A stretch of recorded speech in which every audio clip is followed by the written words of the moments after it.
Hello বন্ধুরা, আশা করি সমস্ত ভিডিও পরপর তোমরা দেখে আসছো।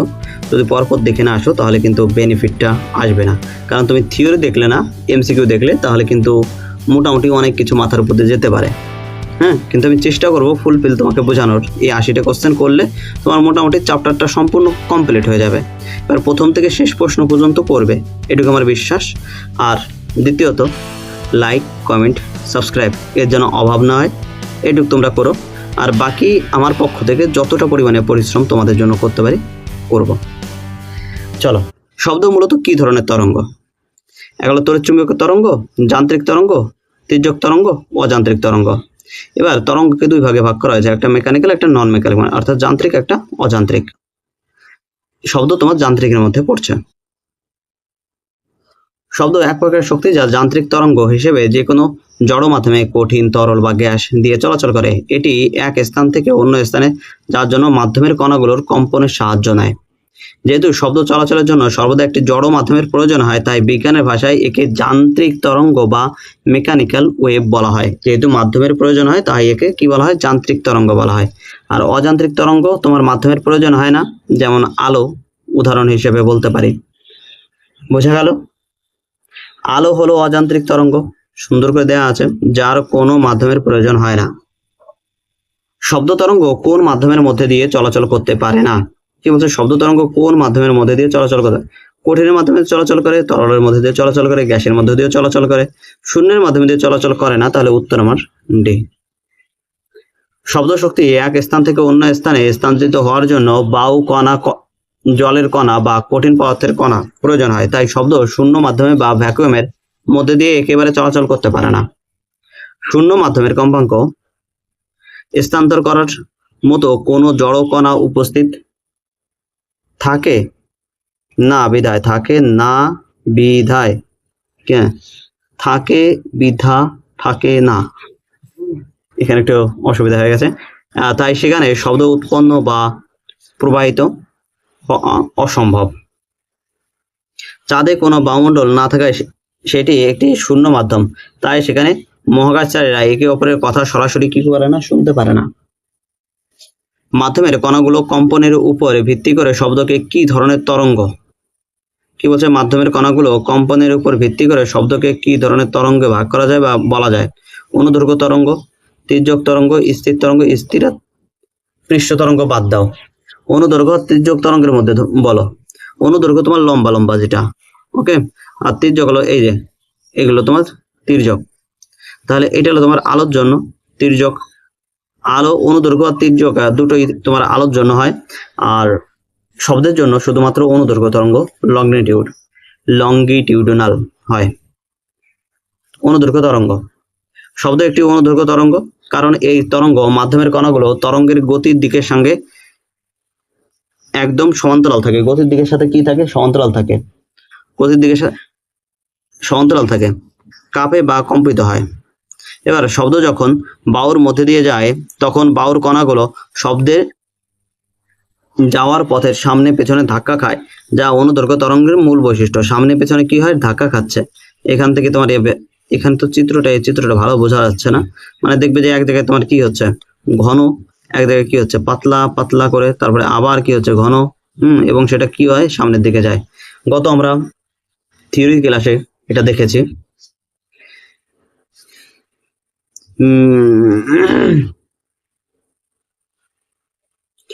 অনুদৈর্ঘ্য তরঙ্গের মাধ্যমের কণাগুলো কাছাকাছি চলে, একে যে উচ্চ তরঙ্গের অঞ্চল তৈরি হয়। এতে যে উচ্চ তরঙ্গের অঞ্চল তৈরি হয় কোনটা? ঘনীভবন বা দেখো এই যে যেগুলো কাছাকাছি, একদম কাছাকাছি থাকছে এবং যেগুলো একটু দূরে দূরে থাকছে, তাহলে যেগুলো কাছাকাছি থাকে তাদেরকে বলা হয় ঘনীভবন, আর দূরে দূরে থাকে তাকে বলা হয় তনুভবন, কম্প্রেশন। ঘনীভবন বা কম্প্রেশন। আর যেগুলো দূরে দূরে থাকে তাদেরকে বলা হয় অনুভবন বা রেয়ারিফিকেশন। তরঙ্গ শীর্ষ, তরঙ্গপাদ। তরঙ্গ শীর্ষ হলো তোমার এই যে তরঙ্গ শীর্ষ, এই যে তরঙ্গ শীর্ষ, আর তরঙ্গপাদ এই যে ক্রিস্ট আর থ্রাস্ট। ক্রিস্ট আর থ্রাস্টকে তরঙ্গ শীর্ষ আর তরঙ্গপাদ।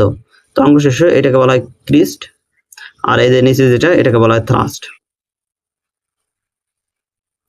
এবার ঘনীভবন বা কম্প্রেশন, এখান থেকে আর কিছু দেখার আছে না।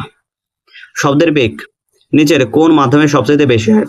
দেখো, যেখানে তোমার ঘনত্ব বেশি সেখানে শব্দের বেগ বেশি হবে, যেখানে ঘনত্ব কম সেখানে শব্দের বেগ আরো কম, যেখানে ঘনত্ব আরো কম সেখানে শব্দের বেগ আরো কম। তাহলে সব থেকে বেশি হয় তোমার কঠিনে, তারপরে তরল, তারপরে গ্যাস, তারপরে প্লাজমা। তাহলে কঠিনে সব থেকে বেশি হচ্ছে, তারপরে তরলে হচ্ছে, তারপরে গ্যাসে হচ্ছে, একদম নিচের পয়েন্টটা। কঠিন পদার্থের কণাগুলো খুব কাছাকাছি এবং ঠাসাঠাসি অবস্থায় থাকে, ফলে একটি কণা খুব দ্রুত তার পাশের কণাকে ধাক্কা দিয়ে শক্তি স্থানান্তর করতে পারে, যার কারণে কঠিন শব্দের বেগ সবচেয়ে বেশি হয়। এবার প্রদত্ত মাধ্যমগুলোর মধ্যে কোনটি শব্দের বেগ সর্বাধিক? দেখো, জল, বাতাস, অ্যালুমিনিয়াম আর ইস্পাত। এবার জল হলো তোমার তরল আর বাতাস হলো তোমার, এটাকে কি বলে, গ্যাস। তাহলে এই দুটো বাদ দাও, আমি কঠিন দুটোর মধ্যে ধরি। এবার অ্যালুমিনিয়াম আর ইস্পাত, অ্যালুমিনিয়াম কত 6000 সামথিং, আর ইস্পাতে তোমার ওখানে তোমার 60 আছে তাই না, 5960। হ্যাঁ, তাহলে এখান থেকে তোমার অ্যালুমিনিয়ামের সব থেকে বেশি এখানে এর মধ্যে কোথায় আছে? অ্যালুমিনিয়ামের 6420, আর ইস্পাতের কোথায় 5960, ইস্পাতের 5960, আর তোমার জলের কত 1500, আর বাতাসের কত 346 বা 300 তোমার 43ও ধরতে পারো, কোথাও কোথাও 343 দেওয়া থাকে বিভিন্ন তাপমাত্রার পরিপ্রেক্ষিতে। এবার বাতাসের শব্দের বেগ, শব্দের বেগের উপর আর্দ্রতার প্রভাব কি? দেখো, আর্দ্রতা যত বৃদ্ধি পাবে শব্দের বাতাসের তত ঘনত্ব কমে যাবে। এবার কেন? দেখো, এই আর্দ্রতা আর বাতাসের মধ্যে সব থেকে বেশি কি থাকে? নাইট্রোজেন আর অক্সিজেন। এবার নাইট্রোজেন আর অক্সিজেনের মধ্যে ঘনত্ব বাতাসের যে জলীয় বাষ্প অর্থাৎ H2O তার ঘনত্ব থেকে বেশি হয়। এখন বলো, যার ঘনত্ব বেশি তার মধ্যে দিয়ে তো শব্দ বেশি দ্রুত চলাচল করবে। এখন তোমার তাহলে এই যে আর্দ্র বাতাস এর ঘনত্ব কমে গেল, এই কারণে এর মধ্যে দিয়ে তোমার শব্দের বেগ কমে গেল, তাই তো? তাহলে আর্দ্র বাতাসের শব্দের বেগ শুষ্ক বাতাসের চেয়ে কম হয়।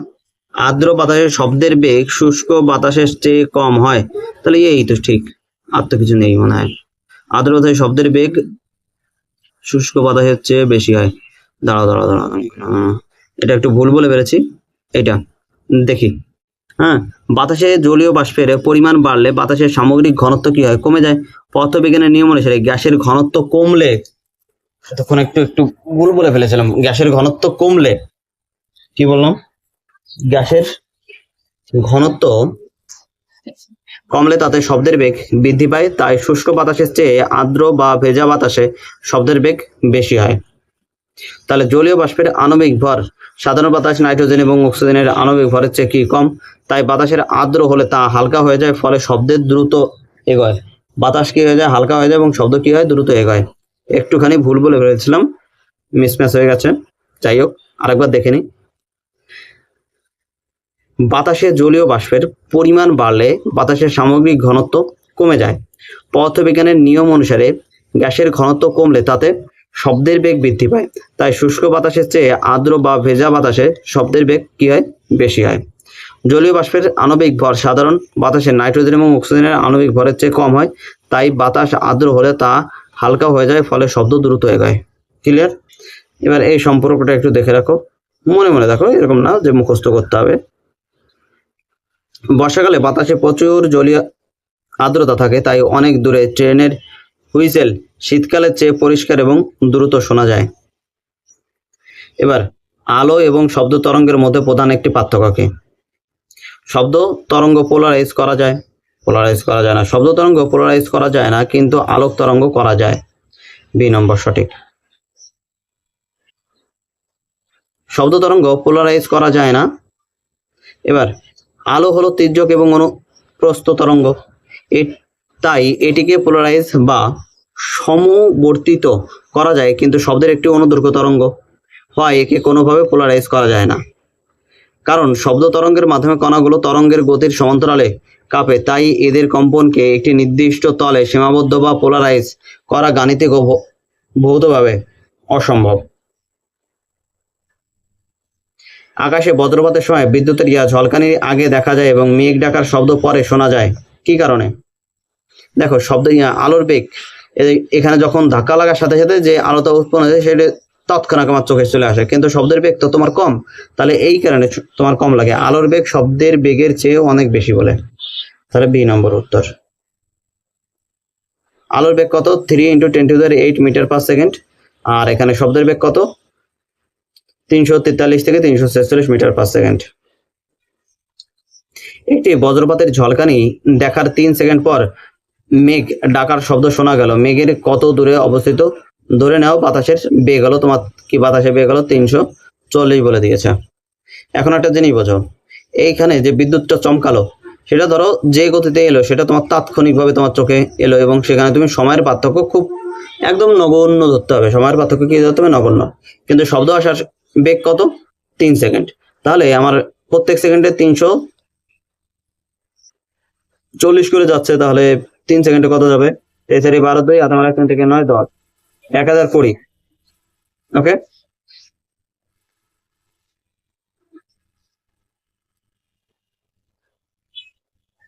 শব্দের যে বৈশিষ্ট্যের জন্য আমরা চড়া সুর বা তীক্ষ্ণ স্বর এবং মোটা স্বরের মধ্যে পার্থক্য করতে পারি তা কিসের উপর নির্ভর করে? সেটা কিসের উপর নির্ভর করে?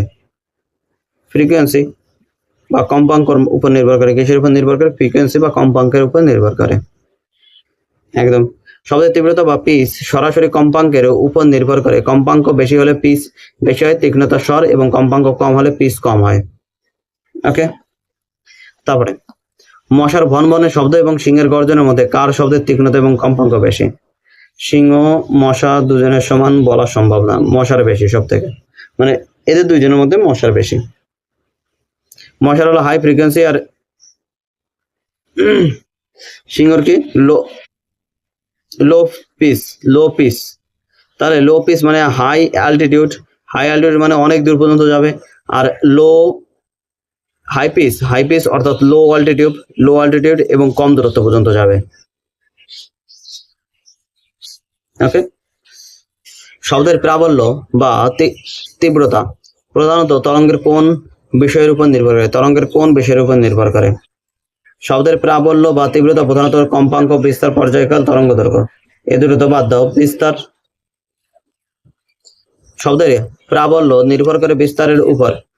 কম্পনশীল বস্তুর বিস্তার যত বেশি হবে, উৎপন্ন শব্দের শক্তি এবং জোরালো ভাব তত বেশি হবে। বিস্তার হলো সাম্যাবস্থায় থেকে কণার সর্বোচ্চ সরণ। কণা যত দূরে সরে গিয়ে ধাক্কা দেবে, তরঙ্গের শক্তি তত বেশি হবে, ফলে শব্দ তত জোরালো হবে। এবার দেখো এই সমীকরণটা দেখে নাও। বিস্তারের এসআই একক কি? মিটার। আর শব্দের প্রাবল্য বিস্তারের সমানুপাতিক। কি বলছে? বিস্তারের বর্গের সমানুপাতিক, বিস্তারের বর্গের লংজিটিউড সমানুপাতিক কত? এ তার হোল স্কয়ার। ওকে, এটা শুধু দেখেই রাখো, যখন আসবে তখন আবার পড়বো। মানুষের কান সাধারণত সর্বাধিক কত ডেসিবেল পর্যন্ত শব্দের তীব্রতা সহ্য করতে পারে, যার উপরে গেলে তার শব্দ দূষণ হিসেবে গণ্য করা হয়? সেটা হলো 130 পর্যন্ত, মানে 20 থেকে আমরা 130 পর্যন্ত শুনতে পাই, তার উপরে যদি যায় তাহলে সেটাকে দূষণ বলে বিবেচনা করা হয়। তাহলে সবচেয়ে বেশি আমরা মোটামুটি একটা লেভেল পর্যন্ত 130 পর্যন্ত শুনতে হয়। যদি 120 থাকে তাহলে 120 দেবে। ওকে, শব্দের তীব্রতা স্তরে মাপার একক হলো ডেসিবেল। মানুষের কান সাধারণত 0 থেকে 130 ডেসিবেল পর্যন্ত শব্দ উপলব্ধি করতে পারে। 0 থেকে না দিয়ে এখানে, হ্যাঁ 0 থেকে 130 ডেসিবেলের বেশি তীব্রতার শব্দ কানের জন্য ক্ষতিকর এবং তা কোলাহল বা নয়েজ হিসেবে বিবেচিত হয়। 130 ডেসিবেল হলো মানুষের শ্রবণের বেদনার সীমা, তার উপরে যদি যায় তাহলে বেদনা শুরু হয়, কানের উপরে একটা চাপ সৃষ্টি হবে, আস্তে আস্তে মাথা ব্যথা শুরু হবে। এর উপরে শব্দ কানের পর্দাকে স্থায়ীভাবে ক্ষতিগ্রস্ত করতে পারে। নিচের শব্দের তীব্রতা মাপার যন্ত্রের নাম হলো অডিওমিটার। 0 ডেসিবেল মানে শব্দ নেই তা নয়, এটি হলো মানুষের শোনার ন্যূনতম সীমা। এবার আন্তর্জাতিক একক পদ্ধতিতে এসআই সিস্টেম কম্পনের ফ্রিকোয়েন্সির একক কি?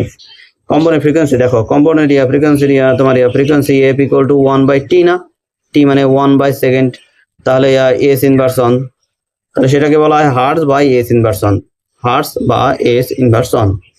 ক্লিয়ার করলাম একদম। একটি সুশলাকা এত সেকেন্ডে একটি পূর্ণ কম্পন সম্পূর্ণ করে এর কম্পাঙ্ক কত হবে? দেখো কম্পাঙ্ক কত, আমার 1 বাই সময় দিয়ে ভাগ করে দাও 0.005, তাই তো আছে। তাহলে এই দশমিক যদি তুলে দিই, দশমিকের পরে 1 2 3টে শূন্য, 3টে ঘর 3টে শূন্য, 5 দিয়ে যদি 10কে কাটে 2, এই শূন্য 200, তাহলে কত হার্জ হলো? 200 হার্জ। 1 সেকেন্ডে কতবার এটা কম্পিত হচ্ছে? 200 বার। ওকে,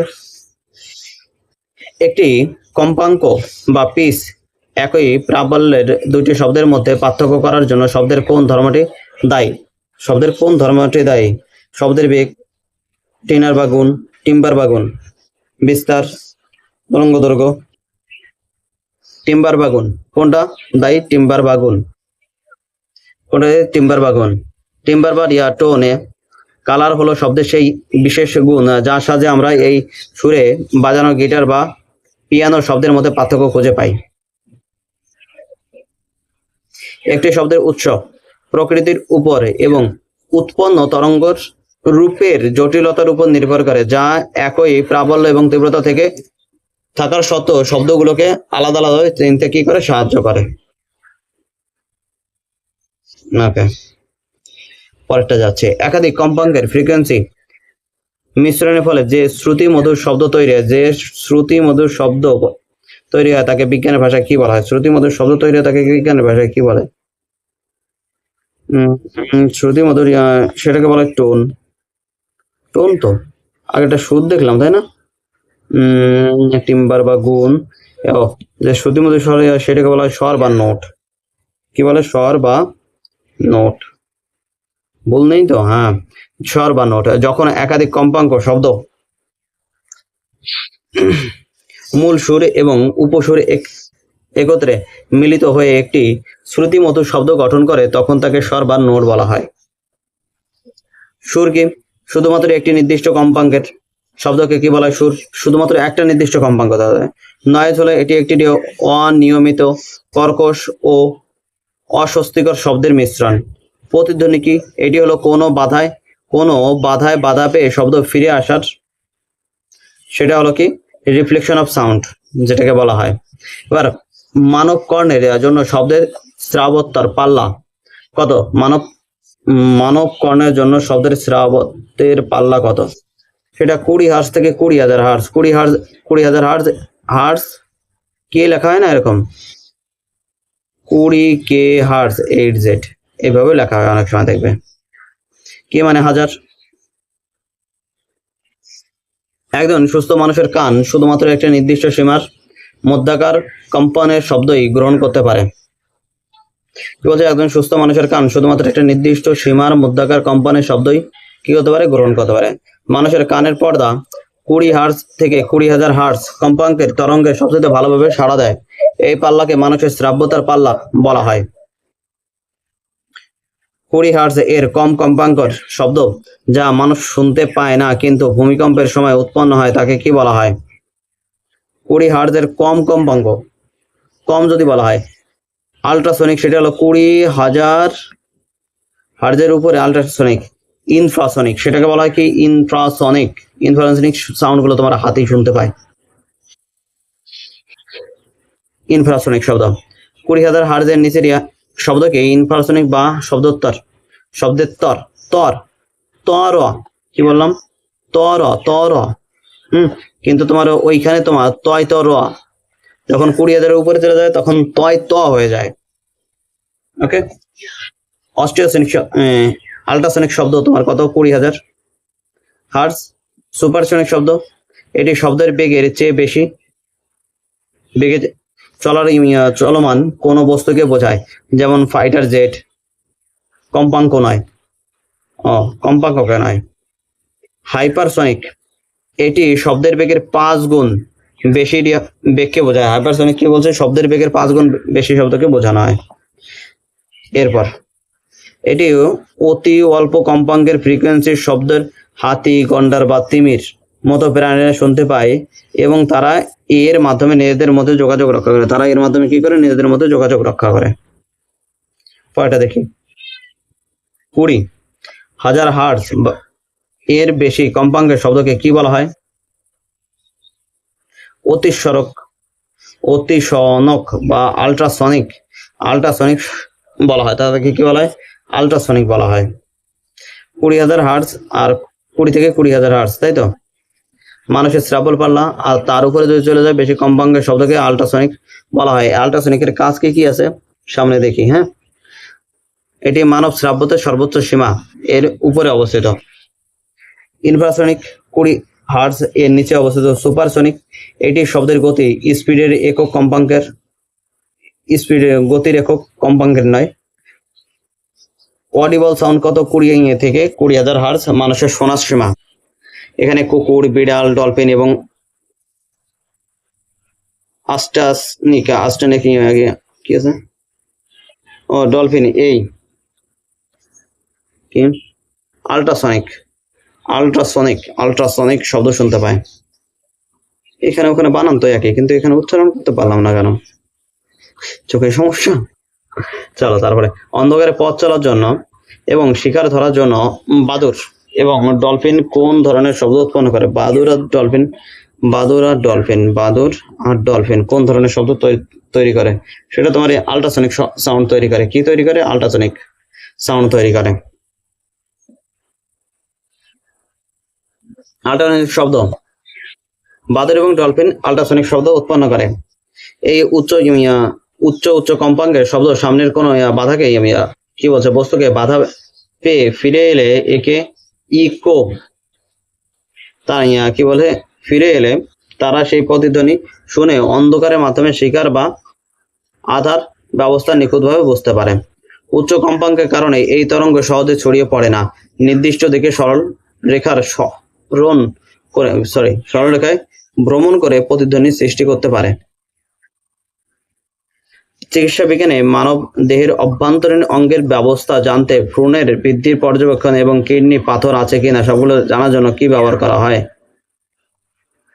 আল্ট্রাসনিক ব্যবহার করে। কি ব্যবহার করে? আল্ট্রাসনিক ব্যবহার করে। মানে 20,000 হার্টজের উপরের ফ্রিকোয়েন্সি ব্যবহার করা হয়। কোন বস্তুর বেগ এবং সেই মাধ্যমে শব্দের বেগের অনুপাতকে বিজ্ঞানের ভাষায় কি বলা হয়?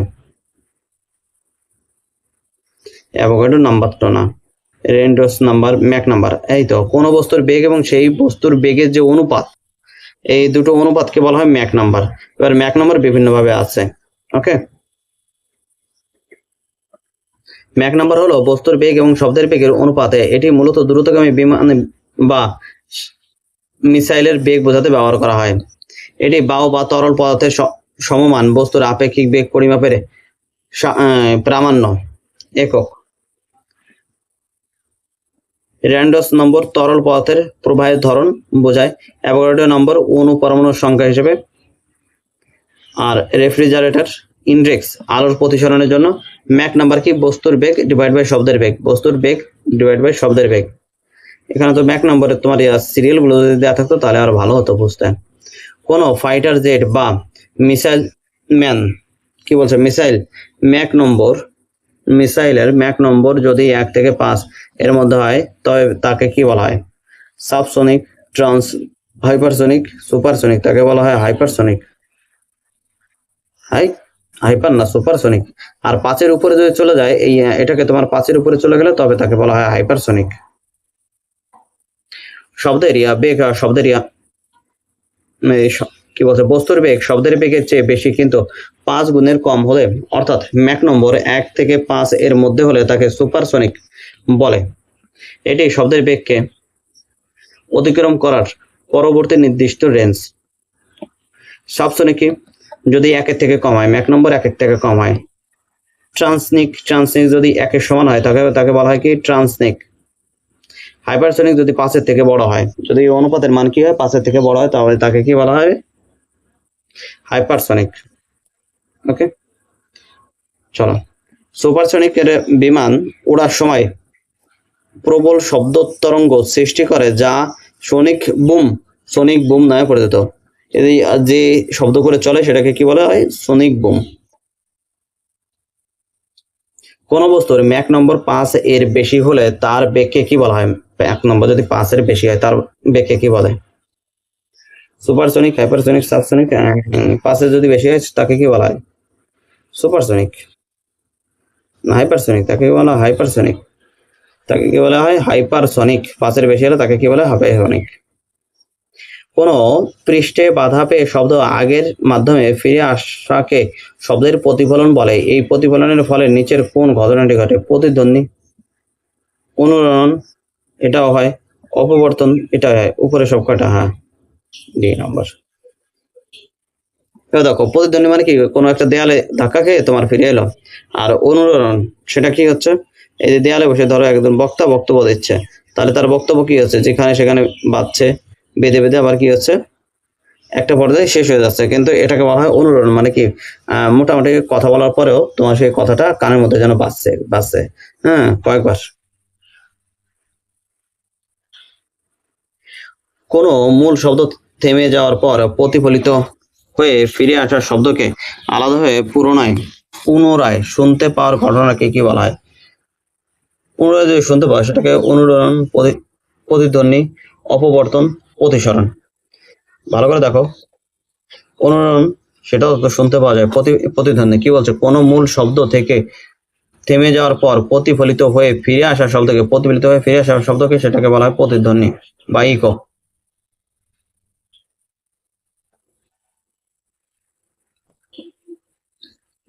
এখান থেকে আরেকটা পয়েন্ট দেখো, মানুষের কানে শব্দের রেশ কত সময় থাকে? 0.1 সেকেন্ড পর্যন্ত থাকে। তাহলে এর পরেই আসলে আমরা সেই শব্দটাকে আলাদা করতে পারি, কিন্তু তার আগে যদি চলে আসে তাহলে আমরা শব্দকে কিন্তু আলাদা করতে পারি না, যে শব্দ আর প্রতিধ্বনির মধ্যে কিন্তু আলাদা করতে পারি না। মানুষের কানে কোনো শব্দের বেগ 0.1 সেকেন্ড মানে 1/10 সেকেন্ড থাকে। এর উপর ভিত্তি করে স্পষ্ট প্রতিধ্বনি শোনার জন্য উৎস এবং প্রতিফলনের মধ্যে বাতাসে ন্যূনতম দূরত্ব কত হওয়া উচিত? দেখো মোটামুটি আমাদের কত, 340 ধরে নিলাম বা 344 ধরে নিলাম, খুব ভালো কথা। এবারে একে যদি 10 দিয়ে ভাগ করে দিই তাহলে কত থাকে? 34.4। কিন্তু 34.4 হলো টোটাল ডিস্টেন্স হতে হবে। এবার একবার যাবে গিয়ে আবার ফিরে আসবে, তাহলে কি ডিস্টেন্সের অর্ধেক যদি নিয়ে নিই, 17.2 নিই, তাহলে কি ক্ষতি হয়ে যাবে আমার? তাহলে মিনিমাম 17.2 রাখতে হবে। মিনিমাম কত রাখতে হবে? 17.2 রাখতে হবে, তাহলে আমি শুনতে পাবো। ওকে, এদের সেটাই বলেছে এখানে। ফাঁকা সিনেমা হল বা বড় ঘরে কথা বললে শব্দে বারবার প্রতিফলিত হয়ে কিছুক্ষণ ধরে গম গম করতে থাকে, এই ঘটনাকে কি বলা হয়? প্রতিধ্বনি তো তোমার একবারই চলে আসে। অনুরণন, একে কি বলা হয়? অনুরণন। ডপলার কি না অপবর্তন না, এটাকে কি বলে? অনুরণন। আবদ্ধ ঘরের দেয়ালে, ছাদ বাড়িয়া, আসবাবপত্র থেকে শব্দের বারবার প্রতিফলনের ফলে মূল শব্দ থেমে যাওয়ার পরও কিছুক্ষণ শব্দের রেশ থেকে যায়, একে অনুরণন বলে। একে কি বলে? অনুরণন বলে। যখন প্রতিফলনীয় গুলো দূরত্ব 17.2 মিটারে কম হয় এবং একাধিক প্রতিফলক থাকে, তখন শব্দ বারবার প্রতিফলিত হয়ে একে অপরের সাথে মিশে গিয়ে একটি অবিচ্ছিন্ন শব্দ তৈরি করে। এটি অবিচ্ছিন্ন শব্দের সৃষ্টি করে, গম গম শব্দ। দরজার ফাঁকে বা কোনো বাধার পাশ দিয়ে শব্দ তরঙ্গ বেঁকে যাওয়ার ঘটনাকে ব্যান্ডিং হওয়ার ঘটনাকে কি বলে? যার ফলে আমরা আড়ালে থাকা মানুষের কথা শুনতে পাই। অনুরণন সেটা তো ঘরের মধ্যে ঘুরপাক হচ্ছে, অপবর্তন, প্রতিফলন ব্যতিচার, সেটাকে বলা হয় অপবর্তন। ডিফারেন্সিয়েশন, ডিফ্রাকশন অপবর্তন বলা হয়। বাধা বা ছোট, কি বলছে? বাধা বা ছোট খোলার মধ্যে দিয়ে যাওয়ার সময় শব্দ তরঙ্গ জ্যামিতিক ছায়া অঞ্চলের বেগে যাওয়াকে অপবর্তন বলা হয়। এর জন্যই আমরা দেয়ালের ওপাশে বা আড়ালে থাকা মানুষের কথা সরাসরি না দেখেও শুনতে পাই। ওকে, তারপর এটা 32। সমুদ্রের ডুবোজাহাজের অবস্থান নির্ণয় এবং গভীরতা মাপার জন্য সোনার এর পূর্ণরূপ কি? সোনার তো তোমার sound navigation and ranging, sound navigation and ranging, একদম প্রথমটা। সোনার যন্ত্রে সমুদ্র গভীরতা মাপার জন্য কোন ধরনের শব্দ তরঙ্গ ব্যবহার করা হয়? কোন ধরনের শব্দ তরঙ্গ ব্যবহার করা হয়? মানে ইনফ্রাসনিক শব্দ, আল্ট্রাসনিক শব্দ, সাধারণ শ্রাব্য শব্দ, রেডিও তরঙ্গ। আল্ট্রাসনিক শব্দ। কোনটা ব্যবহার করা হয়? আল্ট্রাসনিক শব্দ ব্যবহার করা হয়। শ্রোতা এবং শব্দ উৎসের মধ্যে আপেক্ষিক গতির ফলে শব্দের কম্পাঙ্কের আপাত পরিবর্তন হওয়ার ঘটনাকে কি বলে? আপাত পরিবর্তন হওয়ার ঘটনাকে কি বলে? ডপলার ক্রিয়া, রামান ক্রিয়া, কম্পোটিয়া ক্রিয়া, আর্কিমিডিসের নীতি। সেটাকে বলা হয় ডপলার ক্রিয়া। দেখি উৎস এবং স্রোতের মধ্যে ব্যাখ্যা দেখো। উৎস এবং শ্রোতার আপেক্ষিক গতির জন্য শ্রোতা যে কম্পাঙ্ক শুনতে পান তা মূলত কম্পাঙ্কের চেয়ে আলাদা হয়। একে ডপলার ক্রিয়া বলা হয়। একে কি বলা হয়? ডপলার ক্রিয়া বলা হয়। যখন শব্দ উৎস শ্রোতার দিকে এগিয়ে আসে তরঙ্গ গুলো সংকুচিত হয়, ফলে কম্পাঙ্ক বা তীক্ষ্ণতা বেশি মনে হয়। আবার দূরে চলে গেলে কম্পাঙ্ক গুলো প্রসারিত হয় এবং কম্পাঙ্ক কি হয়? কম মনে হয়। এই আপাত পরিবর্তনই ডপলার ক্রিয়ার মূলনীতি। আপাত পরিবর্তনকে কি বলা হয়? ডপলার ক্রিয়ার মূলনীতি। এই নীতির উপর ভিত্তি করে ট্রাফিক পুলিশ দ্রুতগামী গাড়ির স্পিড মাপে।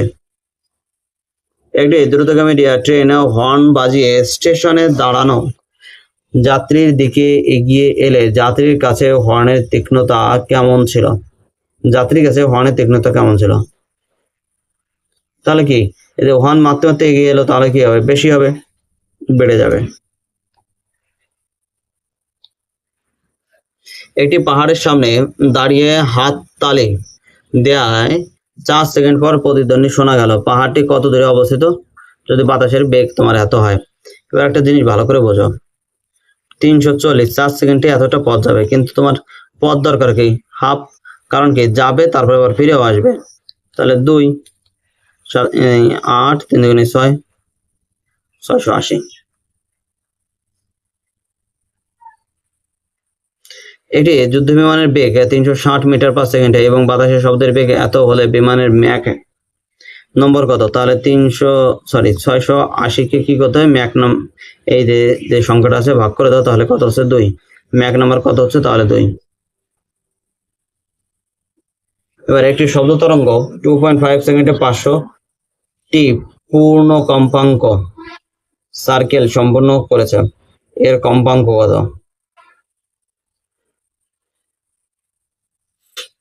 তাহলে একটা কাজ করো, এই যে 500 আছে তাকে আমি কত করবো? 2.5 দিয়ে ভাগ করে দাও। তাহলে 2.5 এটাকে করে দাও, তাহলে 10। 5 যদি কাটো তাহলে 5, 5 যদি একে কাটো তাহলে কত হচ্ছে? 5 গুণে 10, তাহলে এখানে দুটো শূন্য, তার মানে কত হচ্ছে? 200 হার্টজ। মহিলাদের গলার স্বর পুরুষের তুলনায় তীক্ষ্ণ হয় কেন? হাই ফ্রিকোয়েন্সি, কারণ তাদের স্বরের বিস্তার, কারণ তাদের ভোকাল কাটিয়া দ্রুত কাঁপে এবং কম্পনশীল, কারণ তাদের স্রোতের বেগ বেশি, শব্দের বেগ বেশি, কারণ তাদের শব্দ আল্ট্রাসনিক, কারণ তাদের ভোকাল কার্ডে কি হয়? দ্রুত কাঁপে এবং কম্পনশীল। এই কারণে এটি জাহাজ থেকে সোনার এর সাহায্যে পাঠানো আল্ট্রাসনিক শব্দ সমুদ্রের তলদেশের বাধা পেয়ে 2 সেকেন্ড পরে ফিরে এলো। শব্দের বেগ 1500 মিটার পার সেকেন্ড হলে সমুদ্রের গভীরতা কত? একটা কাজ করো, দেখো এখান থেকে যাবে আর এখানে ফিরে আসবে, যেতে 1 সেকেন্ড, ফিরে আসতে 1 সেকেন্ড, কারণ শব্দের বেগ তো আর বাড়ছে না। তাহলে গভীরতা কত? 1500 মিটার পার সেকেন্ড।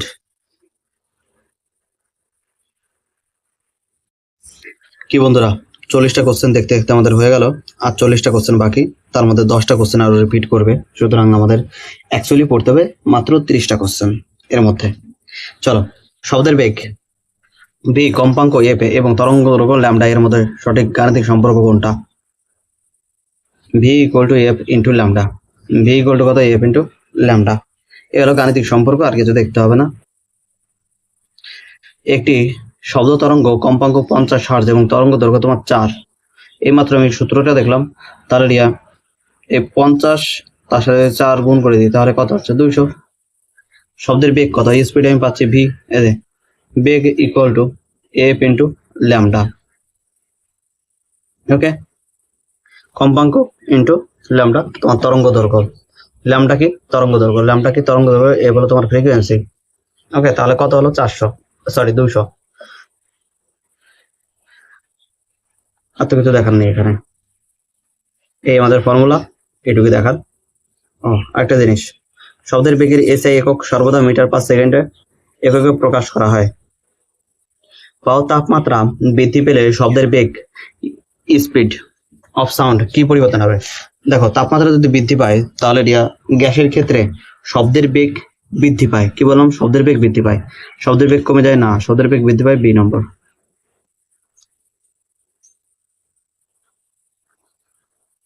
স্থির তাপমাত্রায় বায়ুর চাপ পরিবর্তন করলে শব্দের বেগের কি পরিবর্তন হয়? বায়ুর চাপ পরিবর্তন করলে, স্থির তাপমাত্রায় বায়ুর চাপ যদি পরিবর্তন করা হয় তাহলে কণাগুলো কাছে আসবে এবং সেগুলো টাইটলি স্থাপন হবে, সুতরাং কোনো পরিবর্তন হবে না। এর মধ্যে কি হবে না? কোনো পরিবর্তন হবে না। Remain unchange. বিজ্ঞানী ল্যাপ্লাসের সূত্র অনুযায়ী স্থির তাপমাত্রায় গ্যাসের চাপের উপর শব্দের বেগ নির্ভর করে না। চাপ বাড়লে গ্যাসের ঘনত্ব সমানুপাতিক ভাবে বাড়ে, ফলে চাপ ঘনত্বের অনুপাতটি ধ্রুবক থাকে। এই দেখো, পি বাই রো অনুপাতে স্থির তাপমাত্রা সর্বদা কি থাকে? ধ্রুবক থাকে, তাই বেগের কোনো পরিবর্তন ঘটে না। চার্ট অনুযায়ী সাধারণ তাপমাত্রায় নিচের কোন মাধ্যমে শব্দের বেগ প্রায় 5,960। এটা তোমার জল 1500-র কাছাকাছি, ইস্পাত অ্যালুমিনিয়াম তোমার 6000-এর উপরে, আর বায়ু হলো 343, 44, 45, 46। তারপরে জল বাদ গেল, ইস্পাতে অ্যালুমিনিয়াম 6000, তাহলে ইস্পাত। আর লোহার কত? এর থেকে 10 কম, 5950। একদম, বা স্টিল। অনুদৈর্ঘ্য তরঙ্গ পরপর দুটি ঘনীভবন বা পরপর দুটি তনুভবন মধ্যবর্তী দূরত্বকে কি বলা হয়? মধ্যবর্তী দূরত্বকে কি বলে? বিস্তার, তরঙ্গ দৈর্ঘ্য, পর্যায়কাল, কম্পাঙ্ক। অনুদৈর্ঘ্য পরপর দুটি ঘনীভবন বা পরপর দুটি তনুভবনের মধ্যবর্তী দূরত্বকে কি বলা হয়? মধ্যবর্তী দূরত্ব বিস্তার, তরঙ্গ দৈর্ঘ্য, পর্যায়কাল, কম্পাঙ্ক। সেটাকে বলা হয় তরঙ্গ দৈর্ঘ্য। কি বলা হয়? তরঙ্গ দৈর্ঘ্য। তনুভবন আর ঘনীভবন এদের মাঝখানে যে পরপর দুটি ঘনীভবন আর পরপর দুটি তনুভবনের মধ্যবর্তী দূরত্বকে কি বলা হয়? তরঙ্গ দৈর্ঘ্য। কি বলে? তরঙ্গ দৈর্ঘ্য। কম্পনশীল কণার সাম্যাবস্থায় থেকে যে কোনো একদিকে সর্বাধিক সরণকে কি বলা হয়? সর্বাধিক সরণকে শব্দের বেগ, বিস্তার, কম্পাঙ্ক। বিস্তার বলে। ভুল কি? শেষ করছে। কোনো বস্তুর কাঁপলে তার নিজস্ব অবস্থায়, সাম্যাবস্থায় থেকে যতটা দূরে যায় তাকেই তার বিস্তার বলা হয়। এটি নির্দেশ করে কণাটি তার কেন্দ্র থেকে সর্বোচ্চ কতটা পথ অতিক্রম করেছে। কোনো শব্দ তরঙ্গের বিস্তার যদি দ্বিগুণ করা হয় তবে শব্দের প্রাবল্য কত গুণ হবে? শব্দের প্রাবল্য কত গুণ হবে? দেখো, দ্বিগুণ যদি করা হয়, তাই তো, কোনো বস্তুর তরঙ্গ যদি দ্বিগুণ করা হয় তাহলে শব্দের প্রাবল্য কত গুণ হবে? দ্বিগুণ, 4 গুণ, অর্ধেক অবরোধে থাকবে। প্রাবল্য দ্বিগুণ হবে, 4 গুণ হবে। প্রাবল্য এই যে লংনিটিউড আর অ্যাম্পলিটিউড, এদের মধ্যে কি অ্যাম্পলিটিউড তার বর্গের সমানুপাতিক। তাহলে এটা যদি দ্বিগুণ হয়, এটা তোমার কত গুণ হচ্ছে? 4 গুণ। উত্তর আমার 4।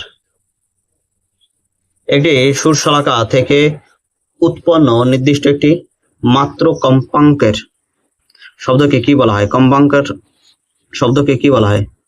একটা যদি হয়, স্বর, সুর, টিম্বার, নয়েজ। সুর, স্বর, নোট। নোট হলো তোমার স্বর।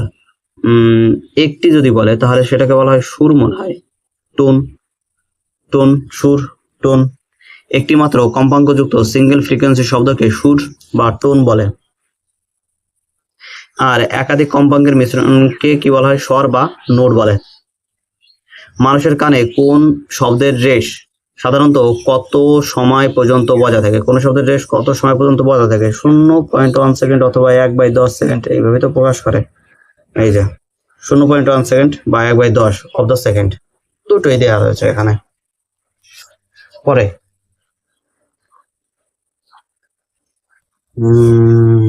আর এখানে কিছু দেখার আছে না, এটুকু দেখো। মানুষের শ্রবণী স্নায়ু পরপর আসা দুটি শব্দকে আলাদা করতে ন্যূনতম 0.1 সেকেন্ড বা 1/10 সেকেন্ড সময় নেয়। একজন ছেলে পাহাড়ের সামনে দাঁড়িয়ে চিৎকার করায় 5 সেকেন্ডের পর প্রতিধ্বনি শুনতে পায়। তাহলে এখান থেকে এখানে আর এখান থেকে আবার ফিরে এলো, 5 সেকেন্ড সময় লাগলো, অর্থাৎ তোমার দূরত্বকে কি করে দাও, 2 ভাগ করে দাও, তার মানে 2.5 সেকেন্ড।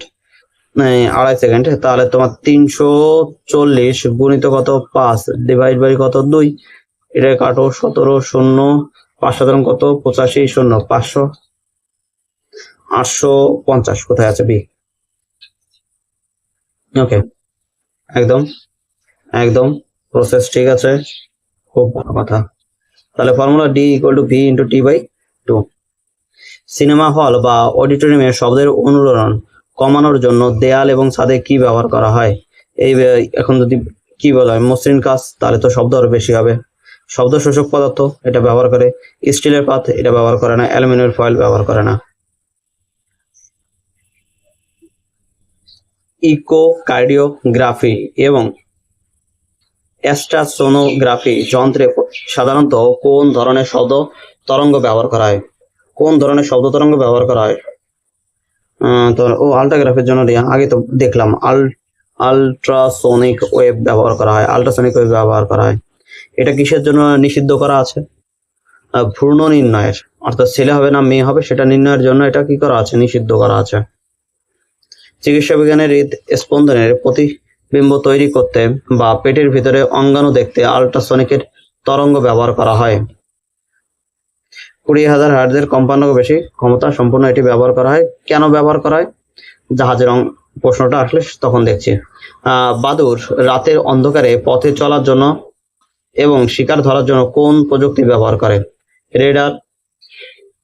বাপরে বাপ, রেডার চায়না থেকে এনেছে। লেজার, ইনফ্রারেড পদ্ধতি, ইকোলোকেশন বা বায়োলজিক্যাল সোনার ব্যবহার করে। অর্থাৎ এখান থেকে কি করে, সে ওই 20,000-এর উপরে হার্টজ ফ্রিকোয়েন্সি দিতে থাকে, তাহলে সামনে যদি কিছু থাকে, পোকামাকড় থাকে, তাহলে তার ফ্রিকোয়েন্সিটা কি হয়, এসে বাদুরের কানে আবার আসে, যে ঠিক কোন দিক থেকে এলো, এই দিক থেকে আসলে ঠিক এই দিকে গিয়ে সে কি করবে, খেয়ে নেবে। এই দিক থেকে আসলে এদিকে গিয়ে খেয়ে নেবে, এদিক থেকে আসলে এদিক থেকে খেয়ে নেবে। এবার পোকামাকড় উপর দিকে পোকামাকড় থাকার সম্ভাবনা বেশি, অত ছোট। এবার বাকি ধুলোবালি কোনা তো এগুলো উড়ে বেড়াবে না। এবার যদি বলো আমি বেলুন ফুলে উড়ে দিয়েছি, তাহলে তো অত বড় সাউন্ড সে তো ধরতেই যাবে না। ডপলারের ক্রিয়া প্রধানত কখন কার্যকর হয়? ডপলারের ক্রিয়া তোমার কার্যকর হয় যখন ধরো দুটো বস্তুর গতিশীল অবস্থায় আছে, যখন বস্তুর উৎস এবং স্রোতের স্থির রয়েছে না, যখন শব্দ উৎস এবং স্রোতের মধ্যে আপেক্ষিক গতি, একদম আপেক্ষিক গতি বর্তমান রয়েছে, যখন শব্দের মাধ্যমের পরিবর্তন, যখন শব্দের বেগ আলোর বেগের চেয়ে বেশি হয়। শব্দের বেগ আলোর বেগের চেয়ে বেশি কোনদিন শুনলাম? আর কিছু এখানে না। একটি শব্দ তরঙ্গ এত মিটার বেগে চলমান করছে যদি তার তরঙ্গ দৈর্ঘ্য এত হয়, তবে ওকে কম্পাঙ্ক ফ্রিকোয়েন্সি কত? কম্পাঙ্ক বা ফ্রিকোয়েন্সি কত? তাহলে যে কম্পাঙ্ক ফ্রিকোয়েন্সি নির্ণয় করার সূত্র কি? 330 তার সঙ্গে 1.5 সেমি, তাই তো? সেমি ভাগ করতে হবে, তাই না? ভাগ করতে হবে। আর 1. এত সেমি, এটা মিটারে আছে, এটা সেমিতে আছে, তাহলে 1.5 তাকে যদি আমি সে নিতে যাই, মিটারে নিতে যাই, তাহলে 1000 দিয়ে ভাগ করতে হবে। 1000 দিয়ে ভাগ করা মানে 1 2 3, তিনটের পরে দশমিক, তাহলে 5 1 0 0 দশমিক 0, তিনটে পরে দশমিক, মানে এই যে দশমিকটা আরো দুটো ঘর বাদিকে চলে যাবে। ওকে, একদম। তাহলে এটা যদি আমি ভাগ করে দিই 330 ডিভাইড বাই 0.0015, এই দশমিক তুলে দিয়ে 1 2 3 4, 1 2 3 4, চারটে দিয়ে গুণ করলাম। এখন 15 ভাগ করো, ভাগটা করার পরে 22,000 কত আসবে? 22,000 হার্টজ। ওকে, এই যে নাও। একটি চলন্ত ট্রেন স্টেশনের দাঁড়ালে একজন যাত্রীকে অতিক্রম করে দূরে সরে গেল। যাত্রীর কাছে হর্নের তীক্ষ্ণতা কেমন মনে হবে? যাত্রীর কাছে হর্নের তীক্ষ্ণতা দূরে যদি চলে যায়, তাহলে কি তীক্ষ্ণতা বাড়বে না তীক্ষ্ণতা কমে যাবে? একদম ঠিক, তীক্ষ্ণতা কি হবে? কমে যাবে। শব্দের বেগ গ্যাসের সবচেয়ে কম এবং কঠিন মাধ্যমে সবচেয়ে কি হয়? বেশি হয়। কেন? এখানে দেখো শব্দের গ্যাস গুলো কি হয়, দূরে দূরে রয়েছে, তাহলে এর থেকে এর কাছে একটা কম্পন পৌঁছলো, সে গিয়ে একে কম্পনটা দেওয়ার জন্য একটা সময় লাগবে, এখান থেকে এই পর্যন্ত যাওয়ার জন্য একটা সময় লাগে, কিন্তু এখানে পাশাপাশি রয়েছে, এর কাছে একটা কম্পন এলো, সেই কম্পনটা এ কি করবে, পাশের যেটা আছে তাদেরকে অটোমেটিক দিয়ে দেবে। এই কম্পন হওয়ার সাথে সাথে পরেরটার কাছে চলে গেল। বোঝা গেছে? হ্যাঁ, বোঝা গেল তো। কারণ হলো কঠিন পদার্থের কণাগুলো কাছাকাছি ঠাসাঠাসি করে থাকে, যা দ্রুত শক্তি স্থানান্তর করে। তাহলে বি পরেরটা দেখে, নিজের কোন মাধ্যমের মধ্যে দিয়ে শব্দ তির্যক এবং অনুদৈর্ঘ্য উভয় তরঙ্গ হিসেবে চলাচল করতে পারে? সেটা হলো তোমার কি বায়ু মাধ্যমে পারে না, জল মাধ্যমে পারে না, শূন্য মাধ্যম তো এক মাধ্যমে যাবে না, তাহলে কঠিন মাধ্যম শুধুমাত্র কোন মাধ্যম? কঠিন মাধ্যম। একটি যুদ্ধ বিমান শব্দের বেগ 3 গুণ বেগে উঠছে, বিমানের বেগ কত? দেখো 340 আমি ধরে গুণ করে দাও, 3 4 12 2 3 3 9 আর 10, 1020 কাছাকাছি কোনটা আছে? 1000। এই যে এখানে তোমার দেয়া রয়েছে এখন, কিন্তু যদি দেয়া না থাকে তাহলে 340 ধরে করবে। বোঝা গেল? আমি দেয়া থাকবে না ধরেই করছি। পরীক্ষার সময় নাও দেয়া থাকতে পারে, এআই দিয়ে করেছি মানে তোমাকে ইনফরমেশন বেশি বেশি দেবে। যখন কিছু জিনিস এআই দিয়ে লেখানো হয় এবং তাকে স্বতন্ত্র স্বাধীনতা দেওয়া হয়, তখন সে কিছু এক্সট্রা ইনফরমেশন যোগ করে দেয়। তাই এই কারণে এই নোটগুলো তোমাদের কাছে এত ইজি লাগে। ওকে, শব্দ তরঙ্গ যখন এক মাধ্যম থেকে অন্য মাধ্যমে, যেমন বায়ু থেকে জলে প্রবেশ করে, তখন তার কোন ভৌত রাশিটি অপরিবর্তিত থাকে? হ্যাঁ, শব্দের বেগ সেটা তো বাড়ছে, তাহলে এটা অপরিবর্তিত থাকে না।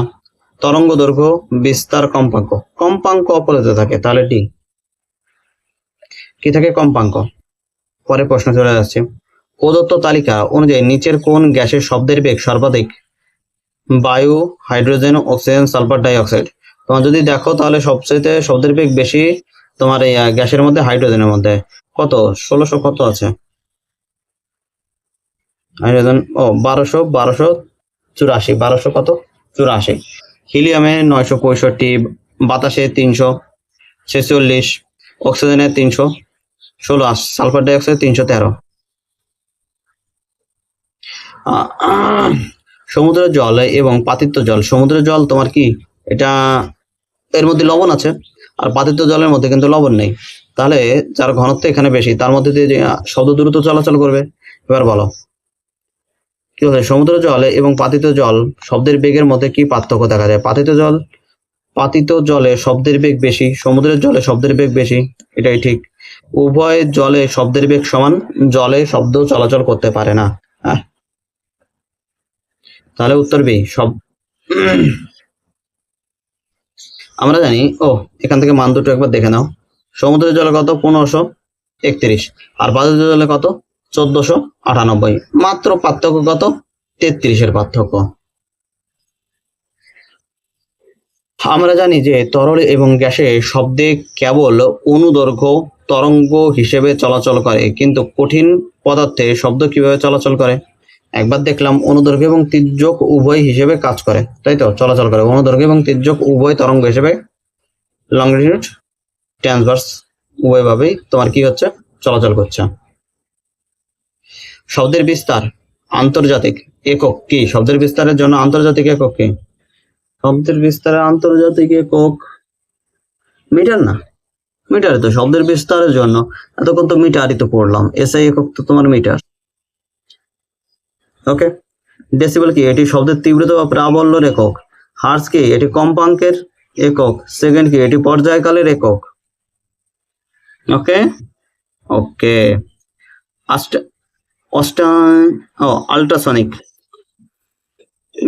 আল্ট্রাসনিক শব্দ বহুবিধ চিকিৎসা এবং বাণিজ্যিক ব্যবহার থাকলেও ভারত এর কোন ব্যবহারটি আইনত নিষিদ্ধ করেছে? কিডনির পাথর ভাঙা, এটা চলে।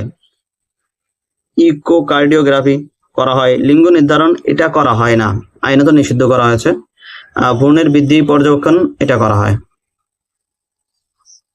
লিঙ্গ নির্ধারণ এটা তোমার আইনত দণ্ডনীয় অপরাধ বলে স্বীকৃতি পেয়েছে। কোন বস্তুর বেগ এবং শব্দের বেগের অনুপাতকে ম্যাক নাম্বার বলে? যদি কোনো বিমানের ম্যাক নাম্বার 1 হয় তবে তার ম্যাক এমটি, একে একে তোমার টি টি টোয়েন্টি, কি আছে ট্রান্সনিক, ট্রান্সনিক কি হয়, ট্রান্সনিক বলা হয়, একের সমান হলে তাকে কি বলে, ট্রান্সনিক।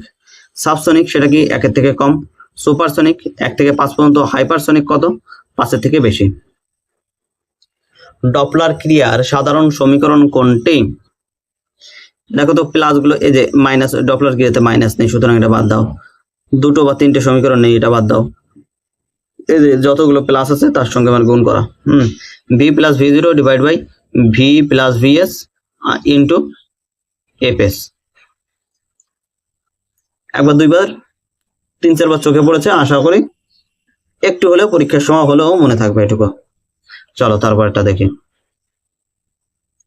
গ্রাফ বা ওয়েভ শেপে যদি তরঙ্গগুলো খুব কাছাকাছি বা ঘন ঘন অবস্থায় থাকে তখন কম সময়ে বেশি কম্পন হয়, তবে তা কি নির্দেশ করে? মোটা স্বর বা নিম্ন তীক্ষ্ণতা, চড়া সুর বা উচ্চ তীক্ষ্ণতা, চড়া সুর বা উচ্চ তীক্ষ্ণতা। কি চড়া সুর বা উচ্চ তীক্ষ্ণতা নির্দেশ করে।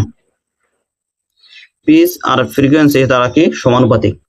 পিচ আর ফ্রিকোয়েন্সির মধ্যে কি হয়, সমানুপাতিক হয়ে থাকে। সোনার প্রযুক্তিতে সাধারণ শব্দ বদলে আল্ট্রাসনিক শব্দ কেন ব্যবহার করা হয়? দেখো আল্ট্রাসনিক তোমার ফ্রিকোয়েন্সি কি হয়, ঘন, একদম ঘন, তাহলে যে কোনো জায়গায় ছোট ছোট জায়গায় বাধা পেলে সেটা থেমে যায় না, একদম চলতে থাকে। কারণ উচ্চ কম্পাঙ্কের জন্য এটি অনেক দূর পর্যন্ত সোজা পথে যেতে পারে এবং সহজে ছড়িয়ে পড়ে না, সহজে কি হয় না, ছড়িয়ে পড়ে না। এই কারণে জাহাজে কি ব্যবহার করা হয়, আল্ট্রাসনিক সাউন্ড ব্যবহার করা হয় সোনারের জন্য। ওকে, একটি শব্দ তরঙ্গ বেগ 340 মিটার পার সেকেন্ডে এবং এই তরঙ্গ দৈর্ঘ্য তোমার 2 মিটার। শব্দের কম্পাঙ্ক কত? 2 মিটার। তাহলে এত যদি এত হয় তাহলে কত হচ্ছে, 170। 340-কে 2 দিয়ে ভাগ করে দাও, 170 হচ্ছে। এই যে বি ইকুয়াল টু কি জানি, এফ ইন্টু ল্যামডা। আমার কি কি মান দেওয়া আছে দেখি। বেগ দেওয়া আছে, ভি এর মান দেওয়া আছে, আর এটার তরঙ্গ দৈর্ঘ্য ল্যামডার মান দেওয়া আছে। আর ভি আমরা কি জানি, V equal to F into lambda. এবার 340 এই ল্যামডা এই পাশে এসে তোমার ভাগ হয়ে গেল, তাহলে এফ এর মান পাচ্ছি তাহলে 170। ওকে, এটি কি মানুষ শুনতে পাবে? হ্যাঁ শুনতে পাবে, অবশ্যই শুনতে পাবে। কি হবে, হ্যাঁ শুনতে পাবে। সমুদ্র জলে একটি সাবমেরিন থেকে পাঠানো সোনার সিগন্যাল 3 সেকেন্ড পর ফিরে এলো। সমুদ্রের জলে শব্দের বেগ এত হলে বাধাটির দূরত্ব কত? কি বলছে বাধাটি, দেখো এই যে এইটা তোমার কত, 5 on 3 ইন্টু কত, 3 সেকেন্ড, কিন্তু এখান থেকে যাবে আবার ফিরে আসবে, মানে 2 দিয়ে ভাগ, তাহলে কি করে দিলাম, 1-এর জায়গায় আমি 0 করে দিলাম, ঠিক আছে, একটাই দশমিক আছে। এবার দেখো মানে কি 1.5 গুণ, 2 যদি ভাগ করো তাহলে 1.5 গুণ, তাহলে 1500 থেকে বেশি হবে। 15 × 2 = 30, তাহলে এটা তোমার বেশি হয়ে গেল, এটা তো হবে না, 1.5 গুণ হবে, আর এটা তোমার ছোট হয়ে গেল, তাহলে 1.5 গুণ কোনটা থাকে? ক্যালকুলেশন না করেই বলে ফেলতে পারি যে বি নাম্বার হবে। ওকে, কিন্তু তোমাকে বুঝতে হবে যে ক্যালকুলেশনের পার্টটা। আর এই ক্যালকুলেশন স্ট্রং করার জন্য কি করতে হবে, রেলের দেখো বিভিন্ন সিরিজ করাচ্ছি, তারপরে তোমার এইদিকে তোমার পঞ্চায়েতের জন্য বিভিন্ন সিরিজ করাচ্ছি, সেই অঙ্কের গুলো তুমি আমার থেকে দেখতে পারো। ওকে, আর পঞ্চায়েতের জন্য পরীক্ষা যদি প্রস্তুতি নিতে নাও, যদি এটা যদি পরীক্ষা হয়ে যায় বা তুমি যদি যখন নিচ্ছ, যখন ভিডিওটা দেখছো তখন যদি দেখো যে হ্যাঁ পঞ্চায়েতের জন্য পরীক্ষা তুমি প্রস্তুতি নিচ্ছ, তাহলে তুমি আমাদের চ্যানেলেও একবার ভিজিট করতে পারো, যে এখানে বাংলাও কিন্তু পড়ানো হয়। আমি পড়াই না, অন্য কেউ পড়াচ্ছে, যদিও নোটটা আমার বানানো। শব্দের বেগ ভি এবং তরঙ্গ দৈর্ঘ্য মধ্যে সম্পর্ক থেকে পর্যায়কাল নির্ণয় করতে বলেছে।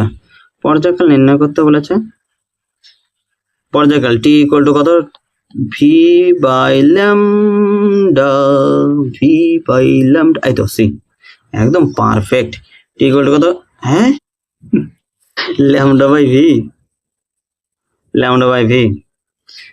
ভি ইকুয়াল টু কত, এফ ইন্টু ল্যামডা, আবার এফ ইকুয়াল টু কত, 1/t, তাহলে এখান থেকে লেখা যাচ্ছে না 1/t, হ্যাঁ, তাহলে V equal to 1/t lambda, আবার ভি ইকুয়াল টু কত, 1/t ল্যামডা, তাহলে এখান থেকে আমি কি পাচ্ছি, V equal to lambda by T. তাহলে এখান থেকে আমি টি ইকুয়াল টু কত পাচ্ছি, ল্যামডা বাই ভি। একদম পারফেক্ট। ওকে, সমীকরণ 2-3 বার লিখলেই তাহলে পারফেক্ট হয়ে যাবে। আর কয়েকটা আর 4-5টা প্রশ্ন আছে দেখি। এটি যুদ্ধ বিমান বাতাসে এত মিটার পার সেকেন্ড বেগে উড়লে বাতাসের শব্দের বেগে এত মিটার হলে বিমানে কি ধরনের বেগ হবে? তাহলে এটাকে এটা দিয়ে ভাগ করো, মানে আমাকে ম্যাক বের করতে হবে। তাহলে কয়বার যাচ্ছে, 5 বার।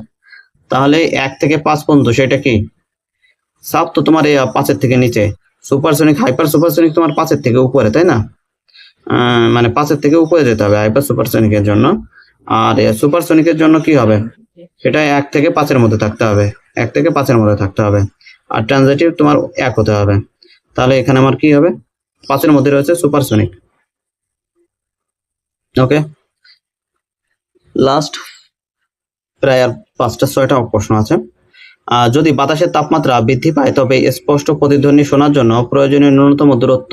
দেখো, বাতাসে যদি তাপমাত্রা বৃদ্ধি পেয়েছে মানে শব্দের গতিবেগ কি হবে, বৃদ্ধি পাবে।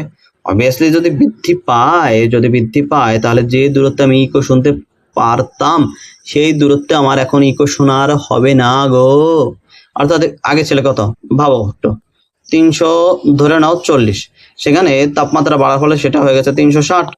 তাহলে এটাকে তুমি মোটামুটি 10 দিয়ে ভাগ করো, 70, তাহলে 2 দিয়ে ভাগ করো, 18 চলে যাচ্ছে।